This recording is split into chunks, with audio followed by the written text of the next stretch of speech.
Hi, my name's Phil. I like talking about politics, and in this video I'd like to discuss the way in which Rishi Sunak has once again exposed his deeply unserious attitude to our future economic needs by making us a laughingstock when it comes this time to the future of microelectronics. But first, if you'd like to be notified of daily news and politics, please subscribe to the channel. So it has been noted on more than one occasion that Brexit happened at just the point where the world got a lot more protectionist.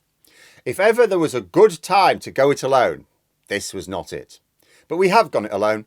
The future of industrialisation is changing, and Rishi Sunak, the second most senior member of the government as we exited the EU, has to step up to the crease and deliver an industrial strategy.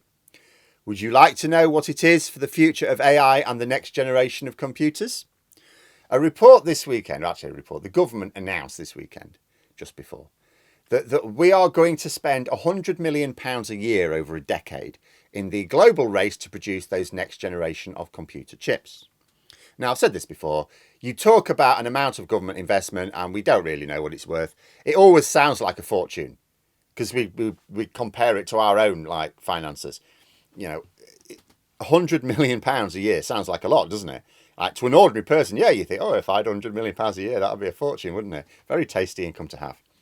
But for a vehicle in a global industrial race, it would not even qualify as a three-legged donkey.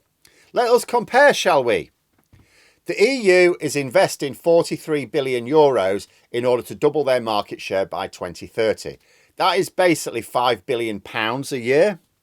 Remember, Sunak is putting in £100 million a year over 10 years. So that's £1 billion in total.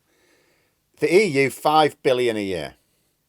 The EU are investing 51 times as much as us in the same thing.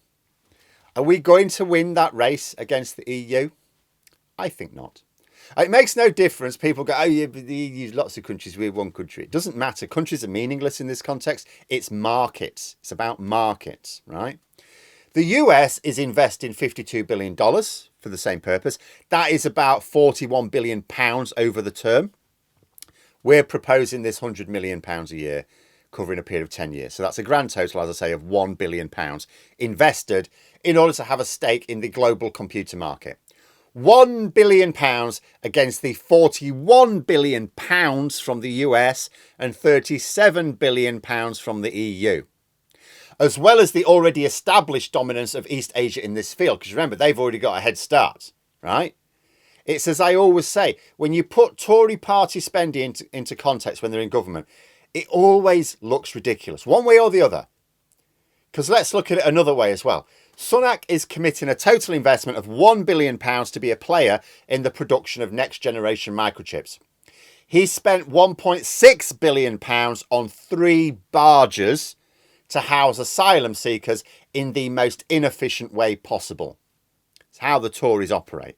They either spend way over the odds on something we don't need, usually because there's a Tory donor who has the thing that we don't need, or they throw a few pennies at something which is vital for our economic future. £1.6 billion for 3 barges to house a few hundred asylum seekers, and we only actually got 1 barge out of it because we couldn't find anywhere to berth the other 2, so they just sailed back home again. We're spending less on being a global player in the semiconductors game, absolutely vital part of our economy, than we spent on a publicity stunt for their culture wars. Doesn't take an expert to realise that we're not actually going to be a global player with this sort of investment. We're not going to be a global player. It's actually embarrassing. The EU and the US announced their plans last year. At the start of this year, when Rishi Sunak was banging on about his 5 pledges, those in the tech industry were asking, where's our semiconductor strategy? The EU and the US have already announced it. Theirs is already underway. Where's ours? Over half a year later, the government finally says, oh, we've got a plan. Don't worry, lads, we've got a plan. And it basically consists of using the money they found down the back of the sofa. £1 billion over 10 years. That is a pathetic sum of money to invest in anything significant. I cannot think of anything that would be an investment that would be worth talking about in the news that could be done for £100 million a year, much less our tech future. This is the same Prime Minister who boasted about creating a new Silicon Valley around Cambridge. With each passing day, he becomes much more like an uncharismatic Boris Johnson. All he does is talk about grand sounding outcomes. Oh, we're going to be the world's best at this, but not even the basics of a plan to achieve it. £1 billion over 10 years. Talk about bringing a knife to a gunfight.